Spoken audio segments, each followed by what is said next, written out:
ये मेरे सामने लीडकोड वेबसाइट और मैंने क्लिक किया यहाँ पे और लीडकोड वेबसाइट लोड हो गई। राइट, मैं उसको एक बार और करके दिखाता हूँ आपको, पर इस बार हम अलग तरीके से करेंगे। मैं यहाँ पे टैब खोल लेता हूँ नेटवर्क का। सी, मैंने साइड पे क्लिक किया यहाँ पे। सी, कितनी सारी फाइल्स आ गई यहाँ पे एक एक करके, और ये सारी की सारी फाइल्स हमारे ब्राउज़र में लोड हुई और हमको ये वेबसाइट दिखा। अब ये होता कैसे है, क्या सिस्टम है, क्या इसकी प्रक्रिया क्या है, हम इस वीडियो में समझेंगे।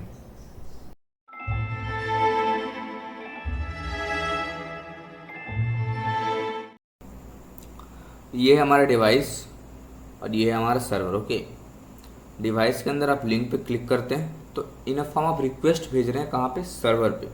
और सर्वर आपको रिस्पॉन्स में क्या भेजता है, HTML CSS फाइल्स भेजता है, जावास्क्रिप्ट फाइल्स भेजता है और कुछ इमेजेस भेजता है, कुछ डेटा भेजता है। और वो जो आपका जो गूगल के अंदर जो या किसी ब्राउज़र के अंदर जो ब्राउज़र इंजन होता है उसमें वो फाइल्स जाती हैं और इंजन उसको रीड करता है और आपके सामने डिस्प्ले में जो भी आपको दिखता है URL क्लिक होने के बाद पेज उसको शो करता है। तो इन्हें शॉर्ट ये रिक्वेस्ट एंड रिस्पॉन्स का साइकिल स्टार्ट हो जाता है जब आप किसी URL पे क्लिक करते हैं। जैसे आप URL पे क्लिक करते हैं एक रिक्वेस्ट जाती है सर्वर पे और एक रिस्पॉन्स आपको वापस मिलता है और गूगल का ब्राउज़र इंजन आप लोड कर देता है जो भी रिस्पॉन्स आया है। तो इन शॉर्ट एक request and response cycle start हो जाती है।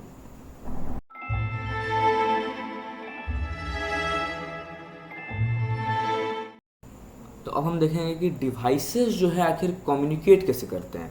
जैसे कि हमने देखा कि ये है हमारा डिवाइस क्लाइंट और ये सर्वर, ये रिक्वेस्ट रिस्पॉन्स साइकिल चालू हो जाता है। पर देखिए, आप कभी किसी को पोस्ट भेजिएगा तो होता क्या है कि एक एड्रेस होता है ना आपका और जिसको आप पोस्ट भेज रहे हैं, उस एड्रेस के अकॉर्डिंग आप कम्युनिकेट करते हैं ना। उसी तरह हर डिवाइस का एक एड्रेस होता है, उसको बोलते हैं IP एड्रेस। जैसे इसका IP एड्रेस होगा 192.0.0.129, इसका होगा 129.0.03.193। सो हर डिवाइस का एक अपना IP एड्रेस होता है और ये एक IP एड्रेस के थ्रू कम्युनिकेट करते हैं। जैसे कि अगर इसको यहाँ पे रिक्वेस्ट भेजना है ना तो इसको पहले क्या करना पड़ेगा कि इसके IP एड्रेस को किसी तरह से मालूम करना पड़ेगा। जैसे आपको पोस्ट भेजना है किसी को, तो आपको उस जहाँ पे पोस्ट भेजना है उसका एड्रेस तो पहले हमको मालूम करना पड़ेगा। उसी तरह इसको अगर रिक्वेस्ट भेजना है यहाँ पे तो उसको भी क्या करना पड़ेगा कि इसका IP एड्रेस पता होना चाहिए इस डिवाइस को। अगर इसको रिस्पॉन्स भेजना है यहाँ पे तो इसको इसका IP एड्रेस पता होना चाहिए। तो IP एड्रेस के थ्रू ही जो डिवाइसेस है आपस में कम्युनिकेट करते हैं through request and response cycle.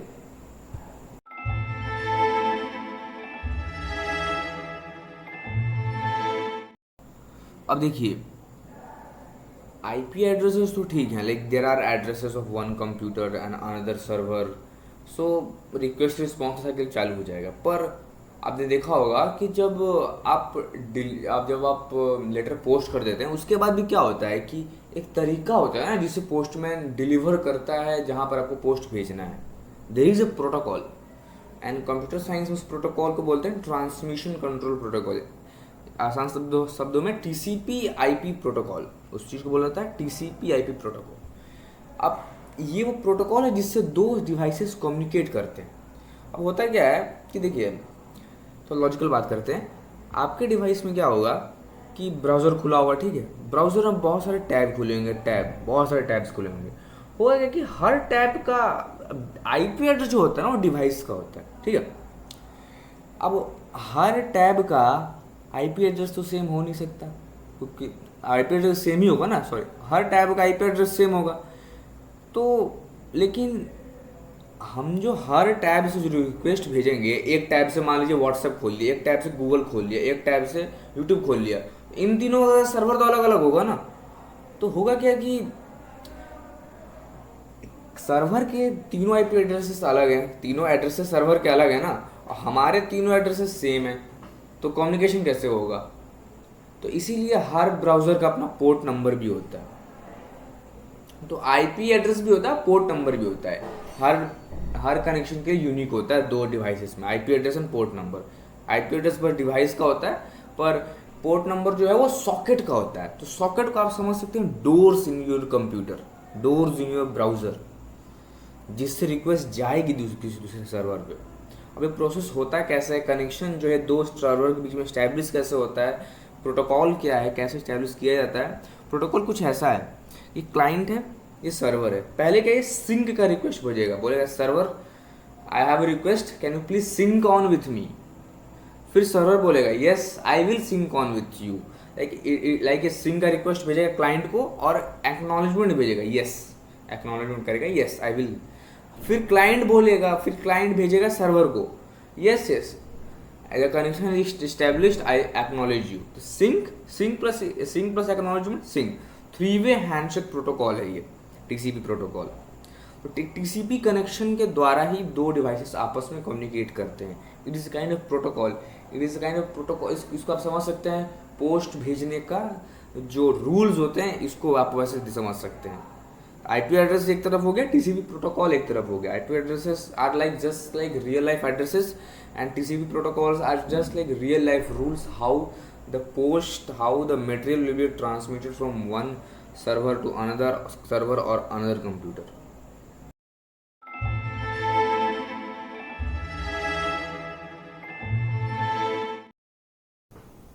तो हम पढ़ेंगे व्हाट इज डीएनएस रेजोल्यूशन।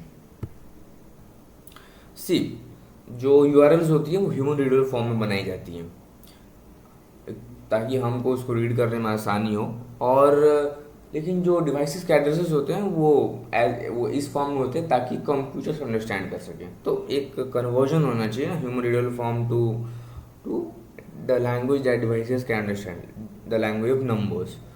सो क्या होता है, जैसे आपने वाला पे क्लिक किया www.google.com, तो क्या होगा कि आपका जो कंप्यूटर है वो एक डीएनएस सर्वर से कनेक्ट होगा। ठीक है, ये मान लीजिए डीएनएस सर्वर, तो कंप्यूटर जो है डीएनएस सर्वर से कनेक्ट होगा और डीएनएस सर्वर को बोलेगा वो कि www.google.com का आईपी एड्रेस मुझे निकाल के दो ताकि मैं गूगल के सर्वर से कनेक्ट कर सकूं। बिकॉज www.google.com से आप कनेक्ट नहीं कर सकते, आप उस गूगल के आईपी सर्वर से, गूगल के उस सर्वर से कनेक्ट कर सकते हो जिसका आईपी एड्रेस आपको मालूम हो। लेकिन सर्वर से कनेक्ट करने के लिए सबसे इंपॉर्टेंट चीज़ है आईपी एड्रेस सर्वर का, तो वो www.google.com से हम लोग को चाहिए। तो उसके बाद क्या करता है कि ये जो डीएनएस सर्वर है ये कॉल करता है root name server. Root name मतलब कि रूट नेम मतलब डॉट। उसके बाद ये टॉप लेवल डोमेन को कॉल करता है। टॉप लेवल डोमेन का मतलब है कि जैसे .com है, वो .in है, क्या है। फिर वो ऑथोरेटेड बिजनेस सर्वर कॉल करता है, जैसे google.com, www.google.com। आपको अच्छे समझाने के लिए मैं एक चीज़ दिखाता हूँ आपको। तो देखिए पहले क्या होगा, ये कॉल करेगा डॉट को, ओके, उसके बाद ये कॉल करेगा .com को, फिर .google.apple। तो ये इस तरह से रिकर्सिव ट्री में सर्च करेगा। पहले खोजेगा .com है, .edu है, .in है, क्या है ये, तो फिर तो पता लगेगा कि ये .com है ये। फिर .com की फाइल में जाएगा ये, .com की फाइल में गूगल, एप्पल सबको मिलाएगा। फिर देखेगा नहीं आपने की थी गूगल के लिए क्यूरी, तो आपको गूगल का निकाल के दे देगा वो आईपी एड्रेस। फिर वो देखेगा www डॉट है, मेल डॉट है, क्या डॉट है, तो फिर ये आप लोग को www.google.com निकाल के दे देगा। मतलब कि एक स्टेप्स में सर्च करेगा, रिकर्सिवली सर्च करेगा टॉप डाउन अप्रोच में, तब जाके इसको एट दी एंड पूरा जो यूआरएल है ना उसका आईपी एड्रेस मिल जाएगा। So that's how it works. पहले गया ये डीएनएस सर्वर पे, उसके रूट नेम सर्वर पे, फिर टॉप लेवल डोमेन में गया, फिर ऑथोरेटिव डीएनएस सर्वर में गया, फिर रिकॉर्ड्स में ये धीरे धीरे ढूंढ रहा है कि .com। पहले तो उसको वैसे मान चले कि .com इसको जाना है, फिर उसको मान चले google.com में जाना है, तो फिर रिकॉर्ड्स को ये छानेगा, it will search the records. फिर जब उसको एकदम जो आपने क्यूरी की है, जैसे www.google.com आपकी क्यूरी है, तो अगर उसको सेम मिल गया तो वो आईपी एड्रेस आपके डिवाइस से भेज देगा, तो आपका डिवाइस कनेक्ट हो जाएगा सर्वर से। So that's how DNS resolution works. It searches in a recursive manner, like first dot, then .com, then google.com, then www.google.com. So फिर लास्ट में जाके उसको जो आपने क्यूरी की है उसका आईपी एड्रेस मिल जाता है। So don't you think it is a long process? Yes, it is a long process. तो एक मैकेनिज्म होता है कि जो आपका लैपटॉप या कंप्यूटर होता है ना, वो उसमें जो क्या करता है, उसमें कैशे होता है, उसमें क्या करता है, आपकी जो फ्रीक्वेंट क्यूरीज होती है ना, जो यूआरएल्स की, वो कैप्चर कर लेता है वो। जैसे कि उसने www.google.com आपको बहुत फ्रीक्वेंटली इस्तेमाल करते हैं, तो उसका आईपी एड्रेस आपको डिवाइस में ऑटोमेटिकली सेव हो जाता है फॉर सम टाइम पीरियड, कि आप जब दोबारा उसको क्यूरी करें गूगल को, तो आपको झट से निकाल के दे दे। पूरा ये डीएनएस क्यूरी, रिकर्सिव क्यूरी ना लगाना पड़े, इतना लंबा प्रोसेस ना करना पड़े। तो लोकल डीएनएस कैचे में, ब्राउजर कैचे में, ऑपरेटिंग सिस्टम कैचे में ये स्टोर हो जाता है, जो आप फ्रीक्वेंटली जिन यूआरएल को इस्तेमाल करते हैं, इसीलिए वो जल्दी लोड होता है, क्योंकि डीएनएस टाइम बहुत कम लग रहा होता है। अगर आप कोई नई यूआरएल पे क्लिक करेंगे तो पूरा ये प्रोसेस होगा, पहले .com, फिर फिर .google.com, .apple.com, फिर www.google.com, mail.google.com, ये पूरा रिकर्सिव वे में सर्च करेगा, फिर रिकॉर्ड से आपको निकाल के आईपी एड्रेस देगा उस वेबसाइट का जिसका डोमेन नेम था ये, जो आपने क्यूरी किया था। So that's how it works, domain name resolution. दो तरीके हैं, या तो आपको डायरेक्टली मिल जाएगा अगर आप बहुत फ्रीक्वेंटली उसको इस्तेमाल करते हैं, अगर आपको कैशे से। अगर आप फ्रीक्वेंटली इस्तेमाल नहीं करते हैं तो ये पूरा ये प्रोसेस चलेगा, रूट नेम सब टॉप लेवल में, authoritative DNS server, DNS records, फिर आईपी एड्रेस आपके कंप्यूटर पे आ जाएगा और आप सर्वर से कनेक्ट हो जाएंगे।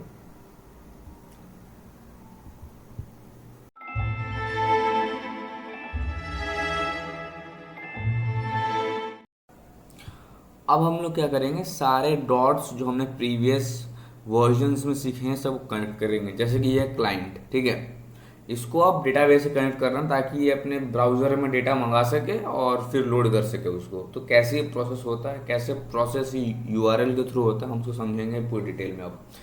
सो फर्स्ट स्टेप क्या होता है, फर्स्ट स्टेप तो क्या होता है कि इसको किसी सर्वर से कनेक्ट करना है, राइट। इस क्लाइंट को या इस डिवाइस को किसी सर्वर से कनेक्ट करना है।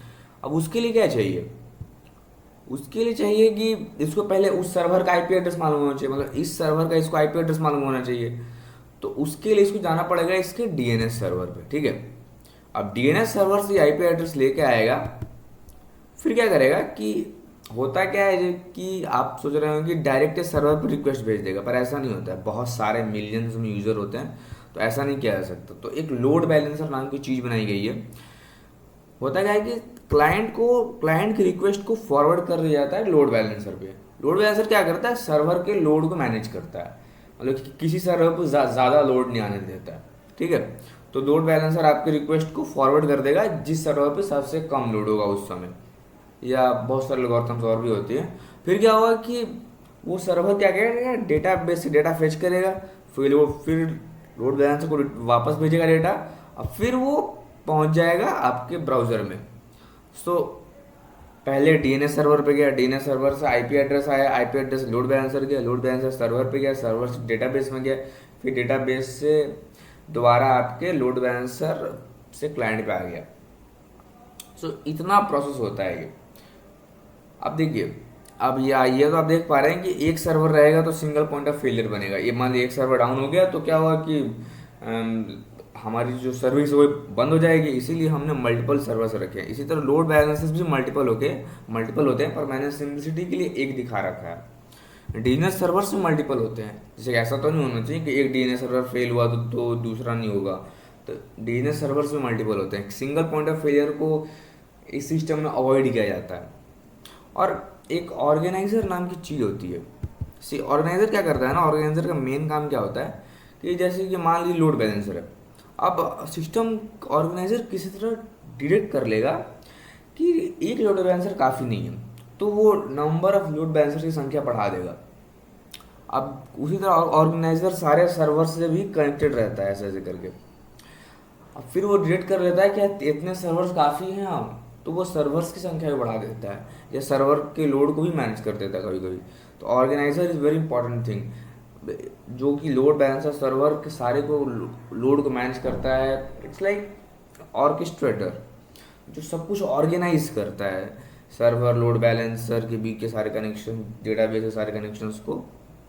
सो ओवरऑल यही है कि क्लाइंट पहले रिक्वेस्ट भेजेगा डीएनएस सर्वर पे, फिर टीसीपी कनेक्शन इस्टेब्लिश करेगा, फिर वहाँ से आईपी एड्रेस आएगा, फिर वो टीसीपी कनेक्शन इस्टेब्लिश करेगा लोड बैलेंसर के साथ, लोड बैलेंसर टीसीपी का कनेक्शन इस्टेब्लिश करेगा सर्वर्स के साथ, सर्वर डेटाबेस से डेटा फेच करेगा, फिर वो वापस आ जाएगा हमारे ब्राउज़र में, फिर ब्राउज़र लोड कर देगा तो हमको हमारे जो जो डेटा हम फेच करना चाहते थे वो दिख जाएगा. So this is all about how and what happens when you click on a URL in a browser.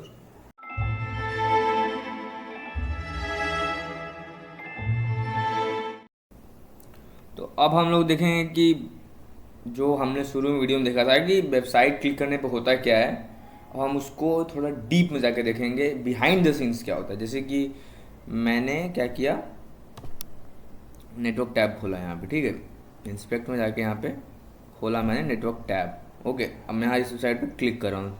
See what happens. सी कुछ फाइल्स आ गई ना, राइट. जैसे कि ये वेबसाइट है और यहाँ कुछ जैसे डॉक फाइल्स आई, CSS फाइल्स आई, JS फाइल्स है, फॉन्ट फाइल है, इमेज फाइल है, मीडिया फाइल आई. अब देखिए, अब मैं इसको अंदर दिखाता हूँ कि जो हमने जो पढ़ा है बिल्कुल सही पढ़ा है. जैसे कि मैं यहाँ पे क्लिक करूँगा, ये एक CSS फाइल है. हम CSS फाइल से फिल्टर कर सकते हैं इस तरह. ये नेटवर्क टैब है, ये नेटवर्क के थ्रू क्या हो रहा है सबको पता चलेगा. जैसे कि मैं इसको क्लिक करता हूँ. अब देखिए, जो मैं बताया था रिक्वेस्ट सेंड 0 पे गया. सर्वर के कनेक्शन के लिए वेट किया इसने 22.57 मिली सेकेंड्स, और कंटेंट डाउनलोड कर लिया इसने 3.3 मिली सेकेंड्स में. तो टोटल 28.96 मिली सेकेंड्स लगा इसको, इस पर्टिकुलर फाइल को डाउनलोड करने से लीड कोड का जो सर्वर है. जैसे इस यहाँ पर जाके देखें, यहाँ भी सेम वही है, यहाँ भी सेम वही है. कोई और फाइल को देखते हैं, देखिए इसमें भी सेम वही है. तो यही होता है, रिक्वेस्ट जाती है सर्वर पे, फिर रिस्पॉन्स आता है, और उससे हमारे वेबसाइट में जो फाइल्स लोड हो जाती हैं थ्रू ब्राउज़र इंजन.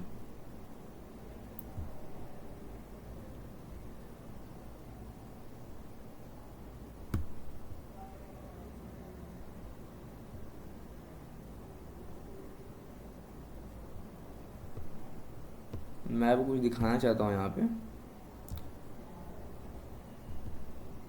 कुछ शो करना चाहता हूँ आपको. Just wait second. So you can see like every these are all files that require to load the website in your browser. हर एक फाइल अलग अलग सर्वर पर रखी हुई है, और वो सारे फाइल्स एक साथ सर्वर पर उठ के इस ब्राउज़र में आ गए और लोड हो गई. Like request sent, waiting for server to response, content download.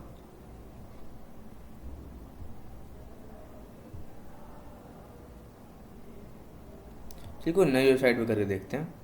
जैसे कि मान लीजिए मैंने खोल दिया मीडियम का वेबसाइट.